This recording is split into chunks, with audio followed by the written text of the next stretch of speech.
पहलगाम कश्मीर की वो धरती जिसे लोग जन्नत कहते हैं।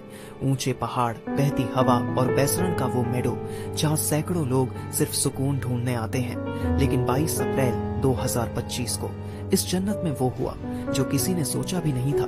दोपहर 2:30 सब कुछ सामान्य था। यहाँ सैकड़ों लोग आए थे, कुछ हनीमून पर, कुछ अपने परिवार संग और कुछ तन्हाई में सुकून ढूंढते हुए। सब इस वादी की शांति में खोए हुए थे, पर शायद किसी को अंदाजा नहीं था कि इस जन्नत की चुप्पी कुछ ही पलों में चीखों में बदलने वाली है।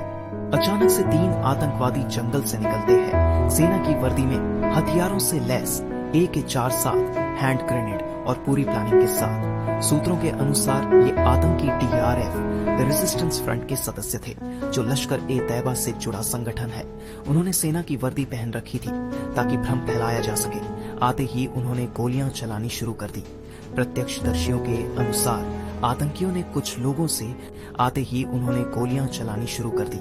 प्रत्यक्षदर्शियों के अनुसार आतंकियों ने कुछ लोगों से उनकी धार्मिक पहचान पूछी और फिर निशाना बनाया। बिना चेतावनी, बिना दया के वो दरिंदगी जिसे शब्दों में बयान करना मुश्किल है।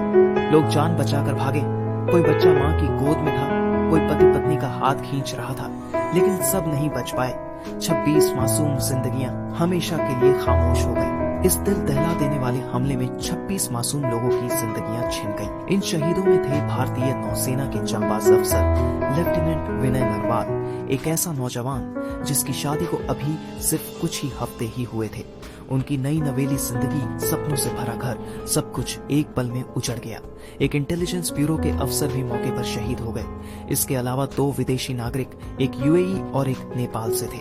20 से ज्यादा लोग गंभीर रूप से घायल हुए। एक महिला ने कहा, हम सेल्फी ले रहे थे, तभी पीछे से फायरिंग शुरू हुई। सब गिरने लगे। मैं अपने बेटे को लेकर भागी, लेकिन मेरी आंखों के सामने मेरे पति को मार दिया उस दरिंदा ने। हमले के बाद प्रधानमंत्री नरेंद्र मोदी सऊदी अरब से सीधे दिल्ली लौटे। उन्होंने कहा, जो इस हमले के पीछे है उन्हें इंसानियत और कानून दोनों से सजा मिलेगी। गृहमंत्री अमित शाह श्रीनगर पहुंचे। राष्ट्रीय सुरक्षा सलाहकार अजित डोभाल ने सीधे ऑपरेशन की कमान संभाली। सेना, CRPF और जम्मू कश्मीर पुलिस ने संयुक्त सर्च ऑपरेशन शुरू किया। अमेरिका, फ्रांस, जापान, UAE, रूस सभी देशों ने इस हमले की निंदा की। संयुक्त राष्ट्र महासचिव ने कहा, पर्यटकों पर हमला सिर्फ एक देश पर नहीं, पूरी इंसानियत पर हमला है। पहलगाम की सड़कों पर सन्नाटा है।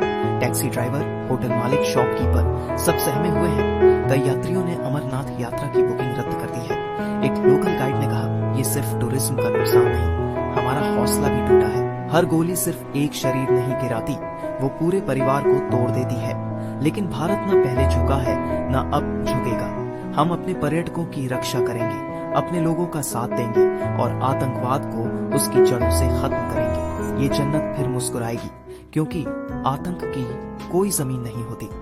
अगर इस घटना ने आपको भी झकझोर दिया है तो इस वीडियो को शेयर कीजिए, ताकि हर कोई जाने आतंकवाद का चेहरा कितना डरावना है और इंसानियत कितनी कीमती। मिस्टर